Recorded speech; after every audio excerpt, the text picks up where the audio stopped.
It's Friday, and we've some great stories to end your week here on Ag AM in Kansas. Here's what's coming up. We'll finish up this week with a conversation with Dennis from the Kansas Soybean Commission about the research they fund. Next, Brian is back at Premier Farm and Home talking with Sarah about their work with cow-calf producers. Then he visits with Brian again about the rising land market prices. And finally, in our Angus report, we learn that making sure cattle are healthy in the feed yard requires attention to details and proactive management strategies. Closed captioning brought to you by Kansas Soybean Commission, the Soybean Checkoff Progress, powered by Kansas farmers. Crop News brought to you by Kansas Soybean Commission, the Soybean Checkoff Progress, powered by Kansas farmers. Dennis, thanks for joining us this morning. Kansas Soybean Commission, through the Checkoff program, spends a lot of money in research. Is this one of those years, or these past 2 years, where the money's really starting to pay off for growers this year from the research that's being done? Well, I think it is, Brian, because it's very important that we continue to figure out how to increase the yields of soybeans. I mean, when you look at what corn has been able to do and their average growth in yields per year versus soybeans has to continue to stress increasing those yields because we have to feed a world population now, they're now saying by 2050 that's going to double. Well, the only way we're going to do that is on the existing area that we're now farming. We can't go out and bring in a whole bunch of new land in this country especially, but even around the world. There would be environmental consequences that probably would not suit well. So we have to figure out how to increase those yields to feed the animal population, and one way we do that is through research, and a lot of it's done at K-State on increasing soybean yields, increasing protein or increasing oils in the soybean itself, but we also do it through the North Central Soybean Research Project, which is a group of 11 states in the Midwest that get together. They pool funds from the checkoff to do an area research projects. Again, maybe working on yield, but also on diseases that affect soybeans. So we are attacking it two different ways, one within the state and then one in a localized 11-state effort to increase yields. Where do you think this is going to go? I mean, what do you think yield potentials will end up being over the next 5 or so years, Dennis? Well, I think we found from Kip Collier out of Missouri that the potential is there already for dramatic increase in yields. A lot of it's management, a lot of it's water availability. So maybe one of the issues coming down the road is how to get these soybeans to even do a better job of withstanding the drought and the heat they had to this year. But I think the potential's out there. We've already proven that 150 bushel beans is possible. So if you take 150 bushel beans, just think of the number or the amount of animals that could be fed off that protein per acre versus what we're currently doing with just a statewide average of historically around 35, and this year they're even talking 22. Well, research costs money. I mean, it just does. I mean, private or state universities charge for the research that they do. How important is it that your growers continue to participate in the checkoff? Well, it's extremely important. When you consider that 6 out of 10 rows of soybeans are now exported out of this country, we have to continue to find ways to increase that soybean yield, increase the value of that soybean, because we have to feed the world. Dennis, thank you for your time. Oh, thank you, Brian. Now another gardening tip with Annette Jackson. Fall is the best time to plant trees and shrubs for optimum plant growth next year. Always use Fertilome Root Stimulator when transplanting for better root development. Fertilome tree and shrub food should be applied now on all your existing trees and shrubs. Our fall shrub clearance is going on now. Choose from over $20,000 in new stock and save 25, 33, up to 40% at Jackson. The Kansas State University College of Veterinary Medicine is a leader in food animal research and education. Our researchers are constantly expanding the knowledge of animal health and food safety. Through the Veterinary Health Center and the Kansas State Veterinary Diagnostic Lab, we provide practical services for animal producers. Home of the Beef Cattle Institute, the college is committed to animal welfare training and research. The Kansas State University College of Veterinary Medicine, knowledge and service for the future of animal production. If our local animal agriculture industry disappeared, what else would disappear? The buses that get us to school? The playgrounds and ballparks we go to after school? The books and computers that help us learn and grow? Animal agriculture provides millions of dollars in tax revenue that pay for our school improvements, that pave the foundation that will build our future. A message from U.S. soybean farmers and their checkoff. Purple Wave is a proud supporter of the Kansas FFA through the Bid for Blue program. Purple Wave donates a portion of the proceeds earned on certain ag assets to the Kansas FFA. Winning bidders can designate a Kansas chapter to receive the donation. To date, Purple Wave is proud to have donated over $10,000. Visit purplewave.com to learn more and to place bids on Bid for Blue assets. Purple Wave Auction. Straight, simple, sold. Soil is the life of a farm, and for 25 years, SureCrop Liquid Crop Nutrition has helped growers produce abundant quality crops while preserving and improving the soils they steward. SureCrop offers complete soil and plant analysis with cropping recommendations, delivery direct to your on-farm storage, and quality crop nutrition custom blended for your field. Choose SureCrop for the assurance of excellence for your soil. Call today or visit their website for more information. Livestock News, brought to you by Santa Fe Trail Meats in Overbrook, or visit us online at sftmeats.com.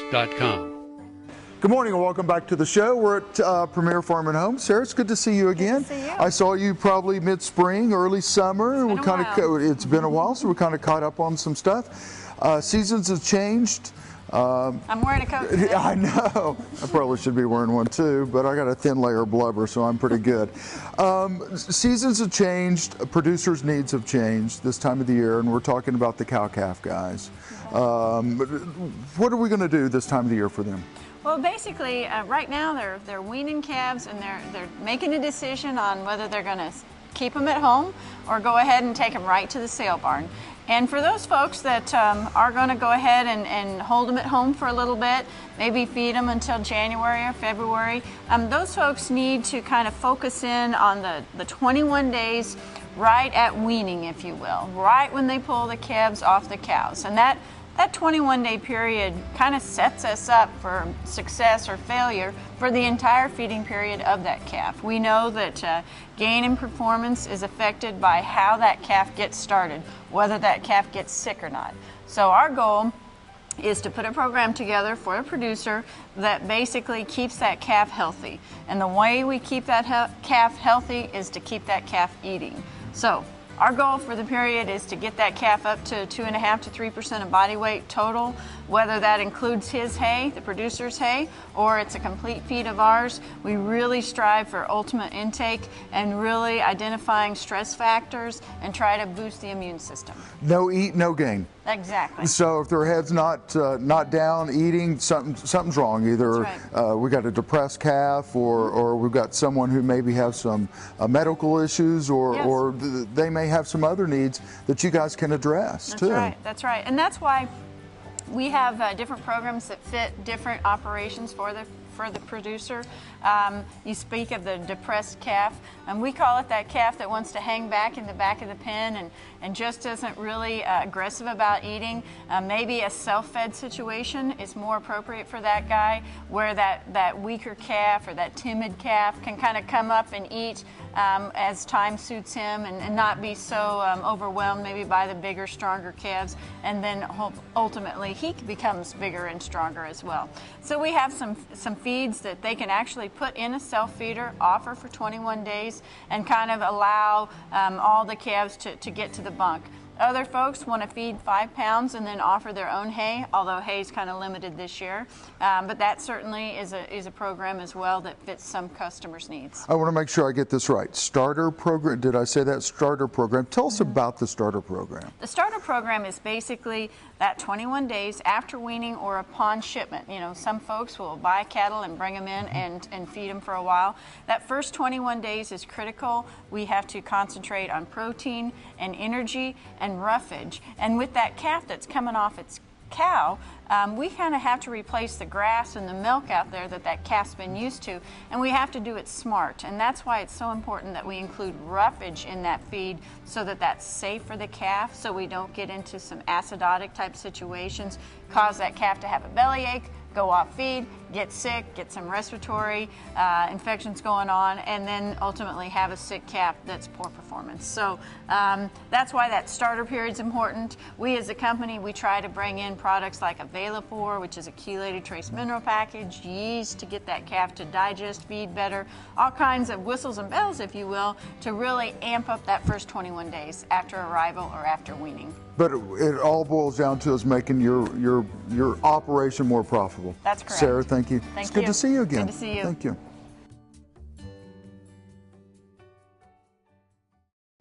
Here in Dallas, we're proud that our vehicles use an advanced biofuel called biodiesel. It's made from renewable resources like soybean oil, canola oil, even recycled cooking oil. This year, biodiesel will displace almost 1 billion gallons of fossil fuel nationwide. Our air is cleaner, our economy is stronger, and America's more energy independent. It's working here, it can work in your community. Biodiesel, America's advanced biofuel. Saddle up and head on down to Roy Fry Western Lifestyles, the finest complete Western store in Northeast Kansas. Look your Western best. Select from 3,000 pairs of boots, Western home decor, and accessories. Near the corner of Highway 24 and Kansas Avenue. Open till 6 during the week, 9 to 5 on Saturday and Sunday, noon till 4. Or you can always shop online. Western people serving your Western lifestyle. Roy Fry Western Lifestyles.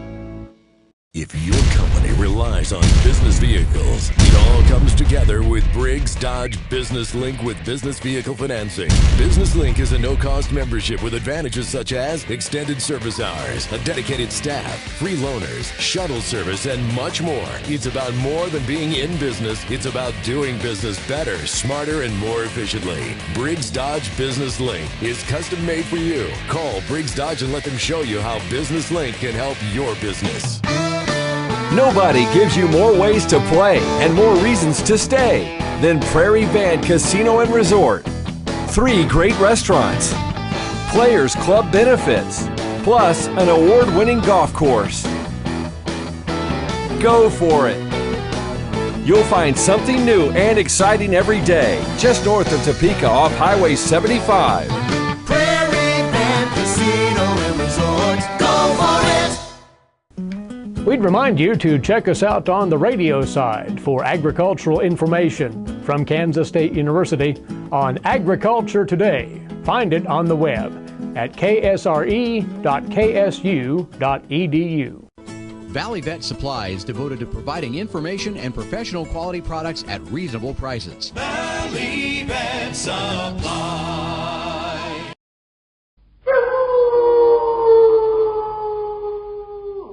We're raising a lot of heaven, the country parson. Hi, friends. Can you name the sidekicks of the Lone Ranger, Roy Rogers, and Butch Cassidy? Well, it's Tonto, Trigger, and the Sundance Kid, right? Do you remember the days of listening to their stories? Without the help of Tonto, the Lone Ranger may have never caught the cattle rustlers. We can get distracted, and it helps to have a second pair of eyes on the trail. Too often, though, we're out in the pasture alone, and usually it's too late when we find that we've already stepped in the cow patty. We all need someone who will stick by us through thick and thin of our life.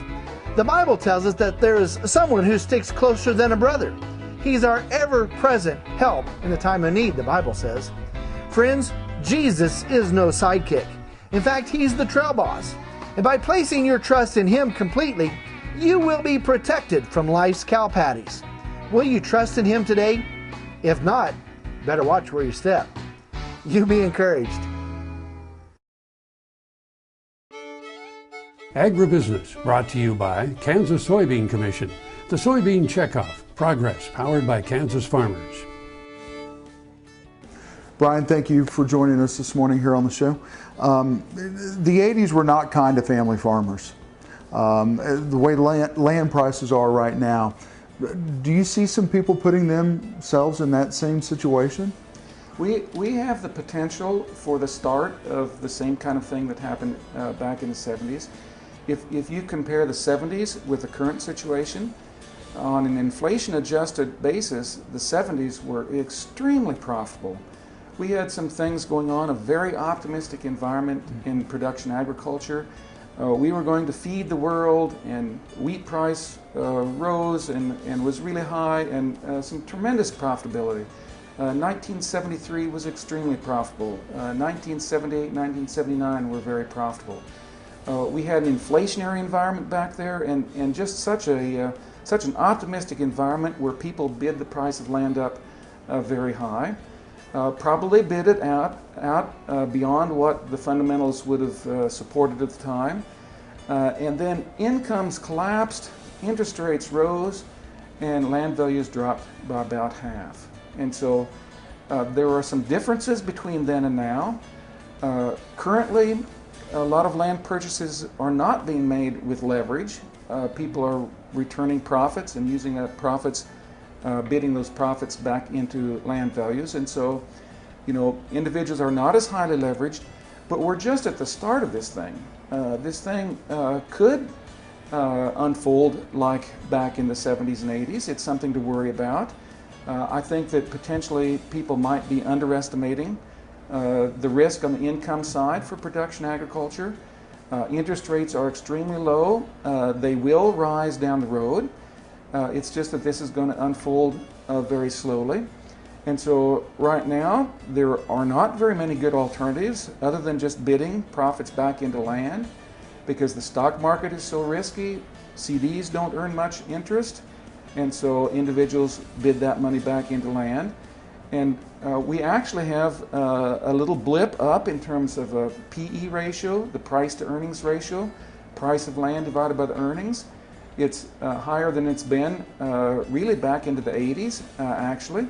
It's not extraordinarily out of line, but it leads one to be a little bit concerned about just where the current land market is going, because prices are rising so rapidly. Well, you look at grain production here in the state versus grazing. In your estimation, is there a difference between buying it for grain production versus grazing? There is, but it's interesting. Those higher prices are kind of across the grazing land as well as crop land, and so that rising tide raises everybody's boat, and so prices are rising in both places. And so the productivity in production agriculture has just trickled over into the land market in both of those situations. It's not just the crop production.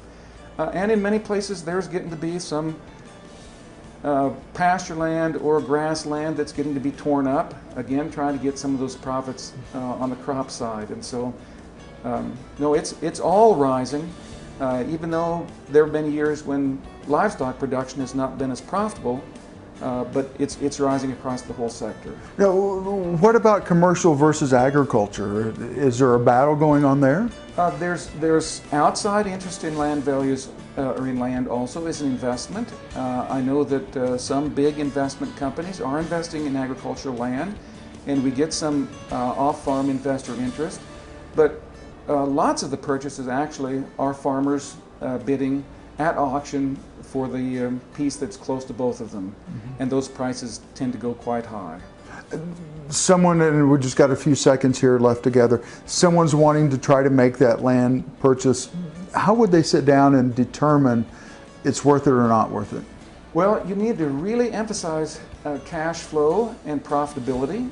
I think one of the things that happened in the 70s was lending was based on asset values as opposed to on cash flow and profitability. If people continue to emphasize cash flow and profitability, it'll help them keep out of trouble. Valley Vet Supply is devoted to providing information and professional quality products at reasonable prices. Valley Vet Supply. Nobody gives you more ways to play and more reasons to stay than Prairie Band Casino and Resort. 3 great restaurants, Players Club benefits, plus an award-winning golf course. Go for it. You'll find something new and exciting every day, just north of Topeka off Highway 75. Prairie Band Casino and Resort. Go for it! Here in Dallas, we're proud that our vehicles use an advanced biofuel called biodiesel. It's made from renewable resources like soybean oil, canola oil, even recycled cooking oil. This year, biodiesel will displace almost 1 billion gallons of fossil fuel nationwide. Our air is cleaner, our economy is stronger, and America's more energy independent. It's working here, it can work in your community.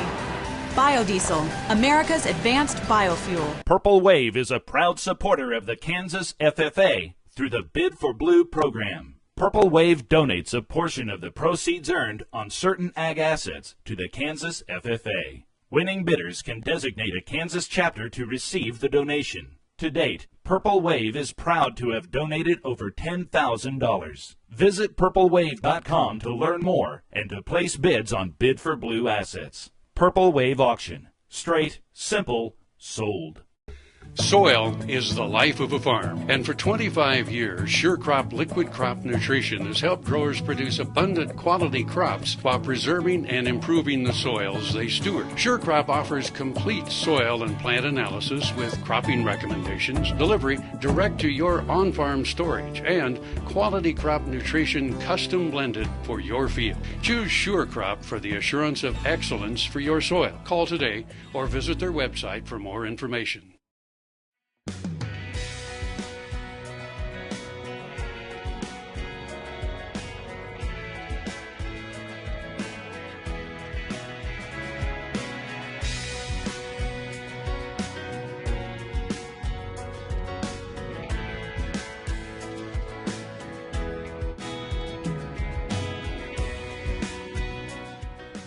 Come on by. We'll treat you like family. Livestock News, brought to you by Santa Fe Trail Meats in Overbrook, or visit us online at sftmeats.com. Health often makes the difference between profit and loss on a pen of calves. And looking at data from the Iowa Tri-County Steer Carcass Futurity he manages, Daryl Bisbee noticed weaning programs set the tone for health. And what we found is the calves that had not been weaned the full 30 days got just as sick as the unweaned calves are. So I think that's one of the really management traits we've picked out is if you're not going to wean the calves 30 days, then don't wean them at all when you send them to the feedlot. So weaning is a big part. Vaccination protocols and products also play a role. Modified live vaccines, we can reduce the health pools in the feedlot by half compared to killed vaccines, and that continues to be there. Data from the Futurity showed some breeds were hardier than others. But the one that I think is the most interesting is we've had less health problems with the Angus, and the more Angus they have in them, the less health problems we've had. There's no magic in place of origin, but just who is in charge could make a big difference. We've identified cattle in every state that are very profitable. And as we analyze the data, we think people are the most important people that deliver the management, the right genetics, the right health program, the right nutrition are the ones that are going to do the best. And if those are the things that are important, then zip code doesn't mean that much. So whether you're in southern or northern Florida, to Manitoba, Canada, to Virginia, to Iowa, you can produce high quality cattle that gain well and they grade well, regardless of what part of the country you're from. It looks like quality and profit can come home to your ranch, no matter where you call home. I'm Meg Drake. Closed captioning brought to you by Kansas Soybean Commission. The Soybean Checkoff Progress, powered by Kansas farmers. We hope you've enjoyed today's program. We're here every morning, Monday through Friday. If you missed part of today's broadcast, you can see it on agaminkansas.com. Eric Atkinson here from K-State Research and Extension.